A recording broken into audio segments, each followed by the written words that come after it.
Esse quinto vídeo encerra esse ciclo de análises que venho fazendo, relacionando a série Anéis do Poder e a retórica do ódio, a partir dos seus antagonismos. Já apresentamos elementos relacionados à indústria cultural e o financiamento de produtos, falamos do mero preconceito e as questões identitárias, falamos das relações políticas e como o Senhor dos Anéis e o Legendário de Tolkien é usado como metapolítica para propostas de civilização na sociedade contemporânea diversas, e falamos da estética, a partir da discussão do romantismo e da pós-modernidade. Essa quinta abordagem é uma abordagem relacionada à questão religiosa. E para isso eu vou dividir em dois elementos importantes que de alguma forma podem nos ajudar a entender o que move o ódio irracional, o ódio que busca destruir tanto a série quanto as pessoas que se envolveram com a série, que gostaram da série, ou que participaram, produziram os atores, diretores da série. O primeiro deles é relacionado a uma discussão interna da Igreja Católica, que deriva desde da época evangélica, com São Paulo indo ao Areópago, indo a Atenas, e discutindo com filósofos. Essa relação entre a revelação cristã, plena de verdade, Cristo é a verdade, e aquelas pessoas que não tinham fé, que não tinham a adesão ao cristianismo, e ao mesmo tempo se podia encontrar elementos virtuosos, elementos benéficos, que o próprio cristianismo reconhecia como coisas boas, do ponto de vista humano, do ponto de vista artístico, intelectual, que pudessem se relacionar, quer dizer, o cristianismo e essas outras tradições, no caso específico a tradição grega. Essa preparação do evangelho, como foi chamada na patrística, às vezes chegava ao ponto de dizer que a filosofia tinha o mesmo valor que o Antigo Testamento. Então Clemente de Alexandria, Orígenes, Justino, São Justino de Roma, apresentavam elementos comparativos entre a filosofia dos pagãos e a aliança dos judeus no Antigo Testamento. Os dois elementos seriam formas de conexão com Cristo na revelação do Evangelho de maneira plena, de mesmo peso, de mesmo valor. Para os judeus, o povo eleito seria dado a aliança, a Torá, os 10 mandamentos, e para os pagãos seria dada a capacidade de desenvolvimento da razão e de encontro com uma virtude, com a ética, com o entendimento do mundo, quer dizer, a compreensão da realidade natural e, ao mesmo tempo, dos elementos que fundamentavam essa realidade natural, até mesmo do ponto de vista inteligível, espiritual, como a metafísica. Essa discussão antiga vai atravessar a Idade Média, durante os concílios, que são grandes reuniões que o Papa convoca de cardeais, bispos, especialistas para discutir algum tema interno da Igreja Católica, como, por exemplo, dogmas ou mesmo elementos pastorais, até o Vaticano II, que é o Concílio Vaticano II, que aconteceu no século passado, na década de 60. Nesse concílio, uma das discussões muito importantes foi a discussão da liberdade religiosa e a maneira como a Igreja deveria tratar-se no mundo moderno, no mundo contemporâneo, com as outras religiões, ou pessoas que não têm religião, respeitando a liberdade de consciência, respeitando a autonomia das pessoas de buscar a verdade, e ao mesmo tempo não se furtar da sua missão, dada por Cristo, de anunciar o Evangelho, de pregar a verdade. Essa discussão acabou gerando um embate entre três grandes posturas dentro da Igreja, três grandes atitudes teológicas, que estão em conflito até hoje. Quer dizer, dentro da Igreja existem correntes que discutem essas três perspectivas até hoje. A mais antiga delas seria o exclusivismo, que entende a frase "fora da Igreja não há salvação", que é uma frase da patrística, de maneira literal e formal. Ou seja, se a pessoa não for batizada e receber os sacramentos, ela não pode ter uma vida santa, ela não pode ter uma vida feliz, ela não pode se salvar. Por outro lado, essa mesma frase "fora da Igreja não há salvação" é colocada em chave interpretativa diferente por um grupo chamado inclusivista, que seria aquele grupo que entende que o sacrifício de Cristo, sim, Cristo como centro da atividade de salvação, mas esse sacrifício chega inclusive a pessoas que têm uma tradição religiosa, que têm uma filosofia, da mesma maneira que a filosofia grega se desenvolveu a partir dos seus mitos e da crítica cultural a partir daí, outras maneiras de lidar com o pensamento e a crítica cultural, ainda usando os mitos, também foi utilizada por outros povos. Então, essa pessoa que buscou esse uso da razão e da vontade para poder desenvolver a sua natureza humana de maneira virtuosa, de maneira plena, sendo piedoso, com a virtude da religião, a partir do entendimento que ela tem, limitado do que seria a religião, do ponto de vista católico, essa pessoa, pelo seu ato de vontade, por uma ignorância invencível, ou seja, ela não teria como saber da graça de Cristo, dos evangelhos, não teria como saber dos sacramentos, Cristo, pelo seu sacrifício, resgata essa pessoa da escuridão, e essa pessoa entra na igreja, quer dizer, ela continua dentro da igreja, quer dizer, fora da igreja continua não tendo salvação, mas agora não do ponto de vista formal, oficial. Mas a partir do esforço daquela pessoa, a graça de Cristo chega naquela pessoa. Uma terceira perspectiva, uma perspectiva também minoritária, que são dos pluralistas, que aí tiram a centralidade do sacrifício de Cristo e dizem que Deus ama todas as religiões e que os seus próprios fundadores e seus próprios profetas e santos dentro de cada religião seriam também uma maneira, uma via para encontrar a salvação e que Jesus seria a mais importante via, mas apenas uma delas. Obviamente os pluralistas também são minoria dentro da igreja, e, digamos, a perspectiva hegemônica oficial dos papas, desde o Vaticano II, com João XXIII, Paulo VI, passando por João Paulo II, Bento XVI e o Francisco, o Papa Francisco, a perspectiva é inclusivista, ou seja, cristocêntrica. É Cristo que, a partir do seu sacrifício, consegue, digamos, externalizar a sua graça para aqueles indivíduos de boa vontade que, por ignorância invencível, não conseguiriam encontrar a presença de Cristo, mas, digamos, conseguem, a partir da sua realidade local, atingir a salvação. E o que isso tem a ver com Senhor dos Anéis e Anéis de Poder, a série da Amazon? Primeiro, em relação ao Senhor dos Anéis, o Tolkien ele era um filólogo. E ele se baseou, na sua trajetória acadêmica em Oxford, a estudar poemas de língua inglesa da Idade Medieval. O mais famoso deles foi o Beowulf.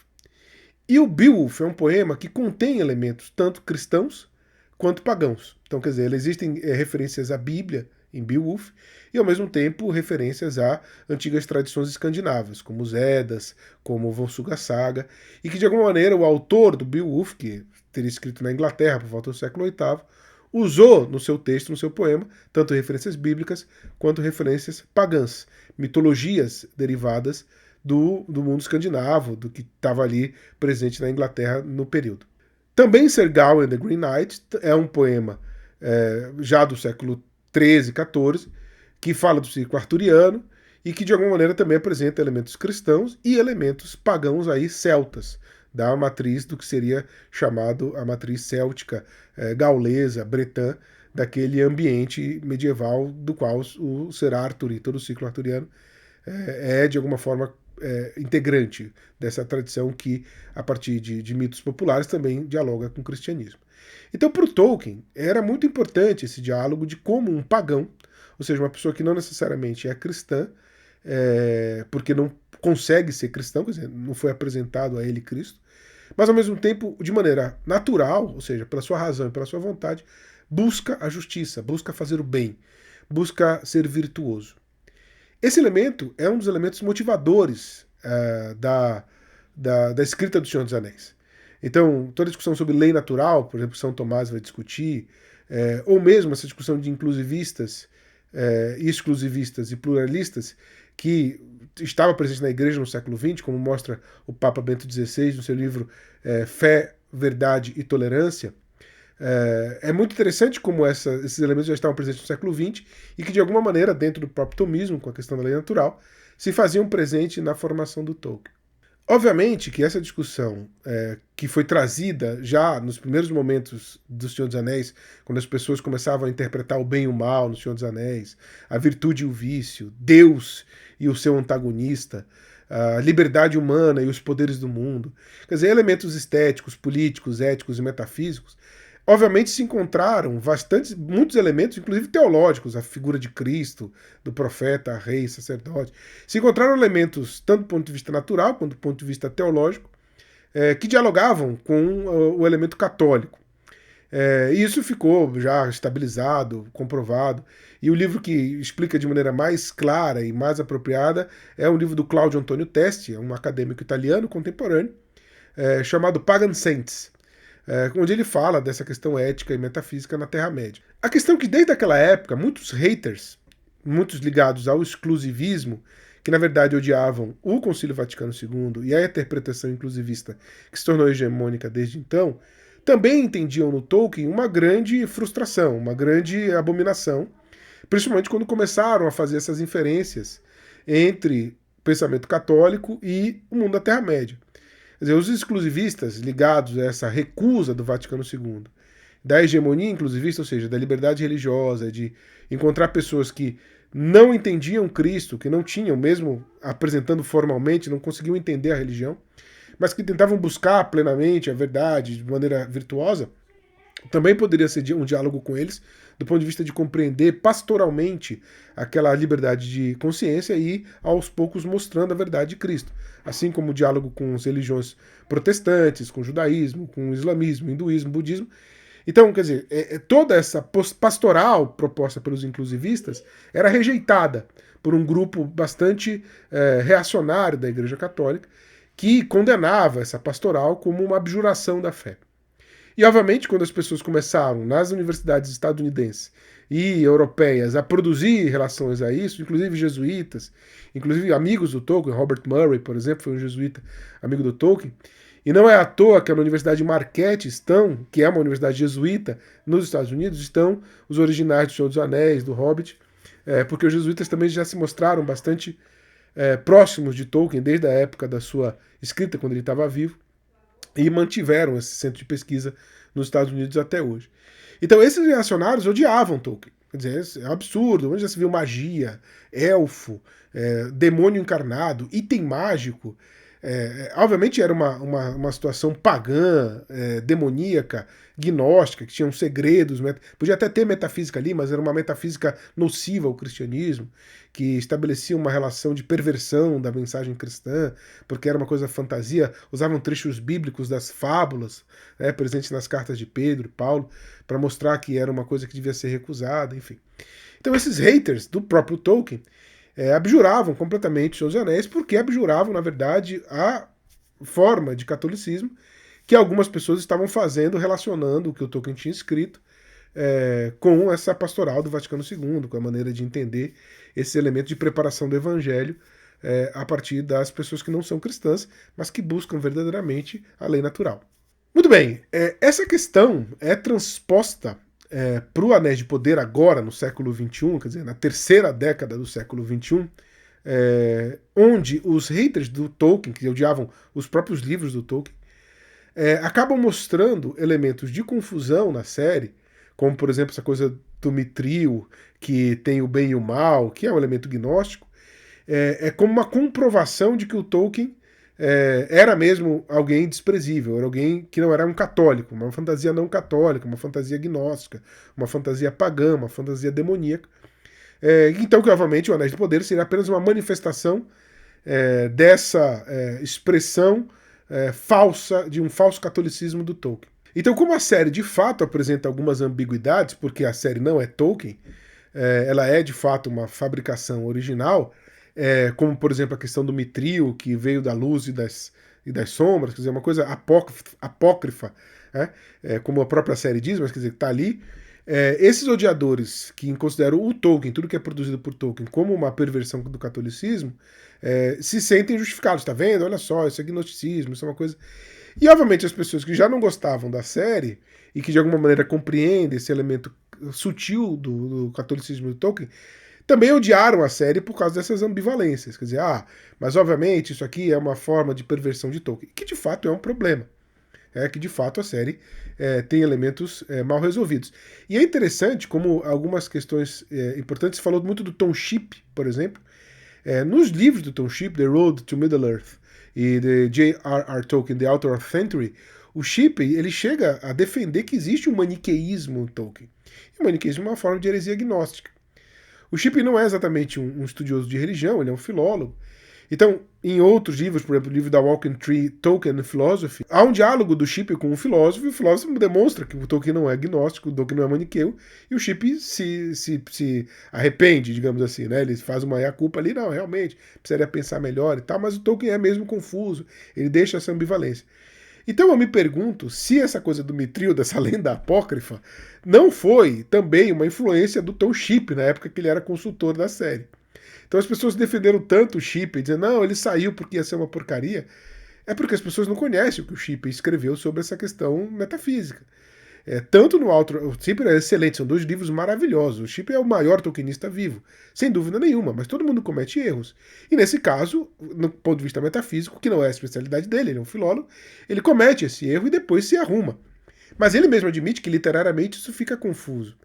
Porque, do ponto de vista da interpretação, toda a literatura é confusa. Quer dizer, se o Tolkien quisesse escrever filosofia, ele tinha escrito filosofia. Então, obviamente, a pessoa, se quiser interpretar o Evangelho de Mateus como gnóstico, ele pode. Se ele quiser interpretar uma carta de Paulo como gnóstico, ele pode. Então, obviamente, a forma de compreensão do texto de maneira autônoma oferece, como a própria ambivalência da literatura intrinsecamente possui, uma interpretação diferente daquilo que o próprio autor queria exprimir, daquilo que, lendo os outros livros e as outras obras do Tolkien, se pode encontrar uma unidade de cosmovisão daquilo que ele está propondo. Então, obviamente, essas pessoas que odeiam a série mal compreendem essa discussão que o Shippey, né, essas pessoas que estão recentemente nessa campanha de ódio, e usaram a saída do Shippey como uma prova de que a série estava desvirtuando Tolkien, não conseguem entender que o próprio Shippey também manifesta certas interpretações que não são católicas. Certas interpretações que entendem a obra do Senhor dos Anéis e do Legendário como não católicas, como maniqueias.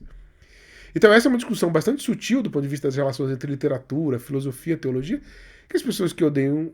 a série nem conseguem entender. Mas isso posto, essa é a primeira grande questão da religião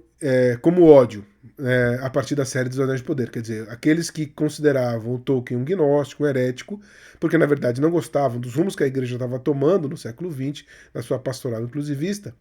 se unem aos que odeiam a série porque ela desvirtua o Tolkien, porque, por exemplo, um grande especialista foi retirado da série, que na verdade se provou que ele tinha sido retirado por uma quebra de contrato, porque ele tinha falado mais do que devia, mas que provavelmente, não tenho como dizer isso, a visão que ele tem da estrutura interpretativa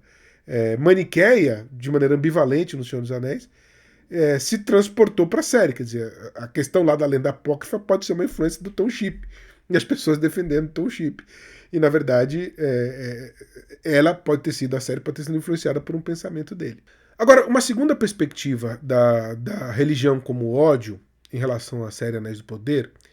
é uma discussão bastante complexa e dolorida, na verdade, em relação à apropriação da mitologia do Tolkien, da produção literária do Tolkien, por um determinado grupo, uma determinada corrente de pensamento, de filosofia, de religião, chamado tradicionalistas, o tradicionalismo,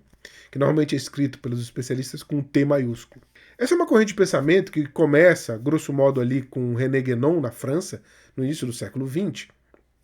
que derivado de experiências com a maçonaria, com sociedades teosóficas, com grupos esotéricos. Esse filósofo francês, o René Guénon, ele formula uma forma de entender as religiões como expressões, as religiões, todas elas, de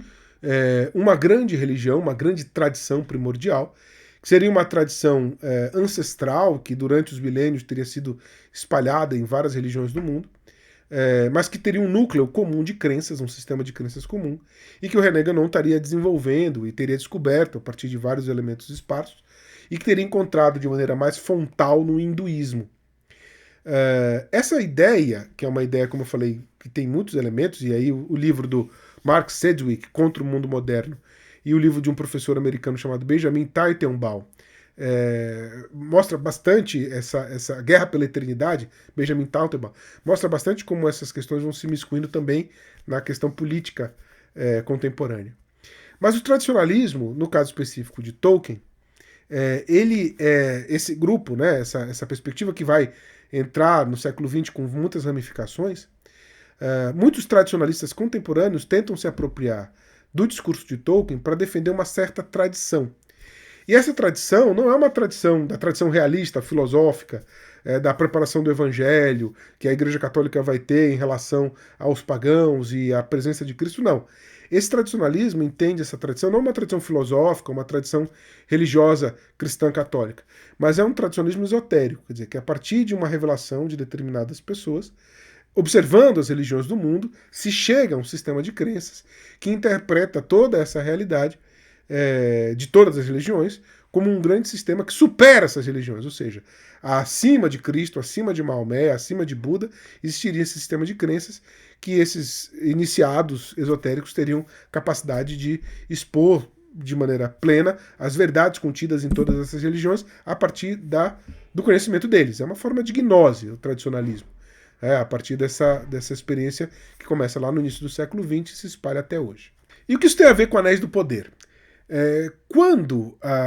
os tradicionalistas e os seus gurus que fazem crítica cultural, crítica religiosa a partir desse sistema de crenças, analisam um produto cultural, eles utilizam, por exemplo, um dos elementos do sistema de crenças tradicionalista, que é a ideia de hierarquia.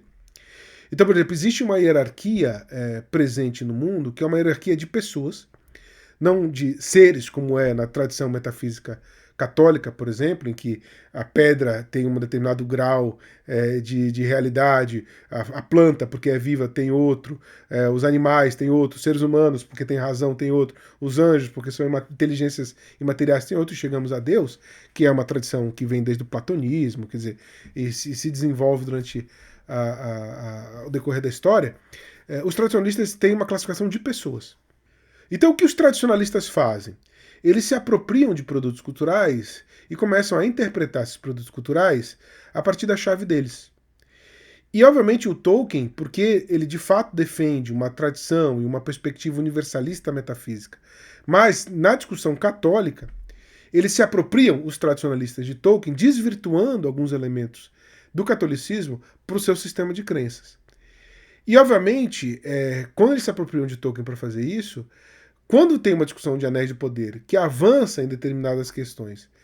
que nós vimos do pós-modernismo, da questão da emancipação da mulher, do identitarismo, e ao mesmo tempo elementos de direitos humanos legítimos, que a tradição católica concorda do ponto de vista do respeito às pessoas como imagem e semelhança de Deus, o tradicionalismo, por sua vez, rejeita. Por que ele rejeita? Porque o tradicionalismo também estabelece, entre as crenças que ele apresenta, um sistema de hierarquia muito rígido, como nas castas indianas, que você tem os sacerdotes, os guerreiros, os comerciantes e os escravos.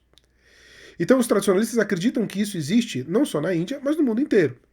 E que os iniciados, aqueles que são os sábios gnósticos, que conhecem a tradição com um T maiúsculo, que, ou seja, aquela que está acima de todas as religiões, que é o sistema de crença deles, esses iniciados são os sacerdotes. E os guerreiros são aqueles que movimentam as forças políticas, que organizam o mundo, os comerciantes que produzem riqueza, e os escravos, aqueles ignorantes que só querem ter prazeres corporais. Então, quando o Tolkien, na sua perspectiva, digamos, de uma hierarquia ontológica, que coloca os elfos entre os homens e os anjos, e os Valar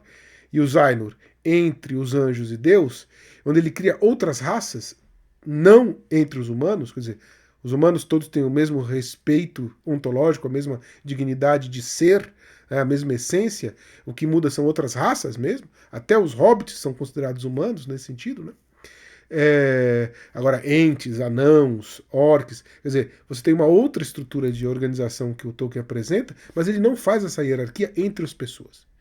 entre os homens. Mesmo os Dúnedain, os Númenóreanos, como eles escolhem se tornar humanos, eles têm uma missão de elevar a humanidade. Eles são humanos, não é que eles são Númenóreanos, eles são humanos que têm uma longevidade, quer dizer, existe sangue élfico ali presente, mas eles são humanos, eles morrem, têm os mesmos problemas. Então eles devem ajudar, como pessoas de uma civilização mais evoluída materialmente, não ontologicamente. Essa hierarquia entre as pessoas, promovida pelo tradicionalismo, não necessariamente é uma hierarquia racial biológica, como foi no nazismo, como foi no darwinismo, apropriações do darwinismo social. Pode existir algum tipo de interface relacionada a isso. O livro do professor Tettelbaum mostra bem essa mistura entre supremacistas brancos,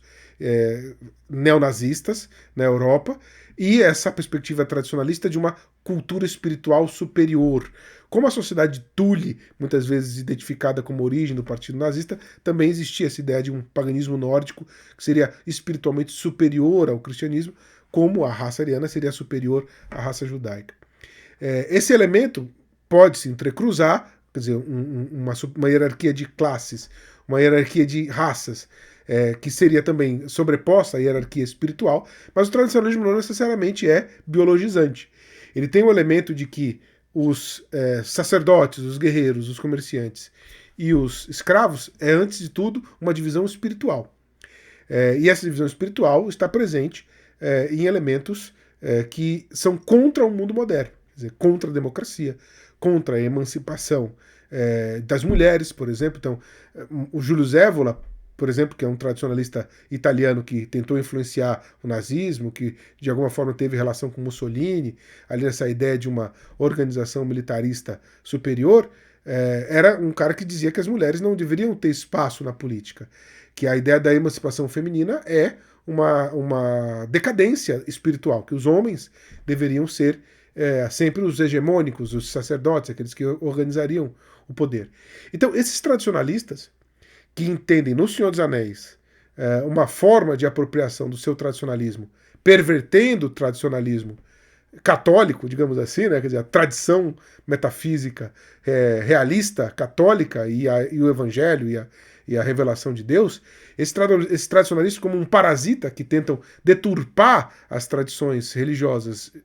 digamos, confessionais, teológicas, e usam o seu sistema gnóstico paralelo para deturpar os próprios evangelhos, também deturparam Tolkien. Então eles se apropriam disso. Só que acontece que com o Anéis do Poder, com essa explicitação das minorias, das mulheres, dos elementos, obviamente, de interesse da Amazon, para poder expor, como a gente viu nos vídeos anteriores, eles se ressentem muito mais.